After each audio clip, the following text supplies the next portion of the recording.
നികുതിപ്പണം വെച്ചുള്ള യഥാർത്ഥ ധൂർത്തൊന്ന് കാണണേ. ദേ ഒരു പുതിയ ഫാൻസി ഡ്രസ്സ് പുറത്തു വന്നിട്ടുണ്ട്, കണ്ടേ. എന്തുകൊണ്ട് ഇതൊക്കെ കാണിച്ചൂടാ?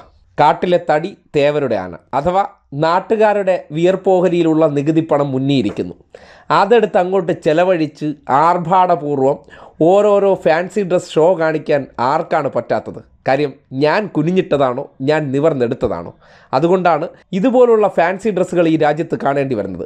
രാജ്യം പട്ടിണി സൂചികയുടെ കാര്യത്തിൽ പടവലങ്ങിയ പോലെ കൂപ്പുകുത്തി താഴേക്ക് പോകുമ്പോൾ നയിക്കുന്നവർ നടത്തുന്ന കോലാഹലങ്ങളും പേക്കൂത്തുകളും കാണുന്നില്ലേ? എന്തെല്ലാം ഷോകളാണ്! ഷോയ്ക്കപ്പുറം ഒരു ചുക്കും ഈ രാജ്യം നേടുന്നില്ല എന്നുള്ളതാണ്. ഒരു രാജ്യത്തിൻ്റെ പുരോഗതി എങ്ങനെയാണ്?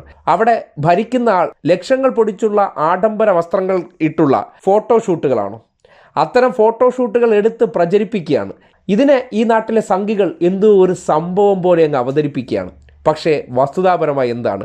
ഈ പണമൊക്കെ ഏതെങ്കിലും ഒരു സാധാരണക്കാരന് വീട് വയ്ക്കാൻ കൊടുത്തിരുന്നെങ്കിൽ, അതായത് മൊത്തത്തിൽ എടുത്തു കഴിഞ്ഞാൽ ഈ രാജ്യത്തിൻ്റെ നികുതിപ്പണമായിട്ടുള്ള ഒരു 10-20 ലക്ഷം രൂപയുടെ മുതൽ ധരിച്ചിട്ടുണ്ട്. ഇട്ടിരിക്കുന്ന കോട്ടും വച്ചിരിക്കുന്ന കണ്ണാടിയും 10 ലക്ഷം രൂപയുടെ ഡ്രസ്സും ഇതെല്ലാം ഉൾപ്പെടെ നോക്കുകയാണെങ്കിലും ആ വാഹനത്തിനെ ഈ രീതിയിൽ മോഡിഫൈ ചെയ്തെടുത്ത പണമെല്ലാം ഉണ്ടായിരുന്നെങ്കിൽ എത്ര പാവപ്പെട്ടവർക്ക് വീട് വയ്ക്കാമായിരുന്നു.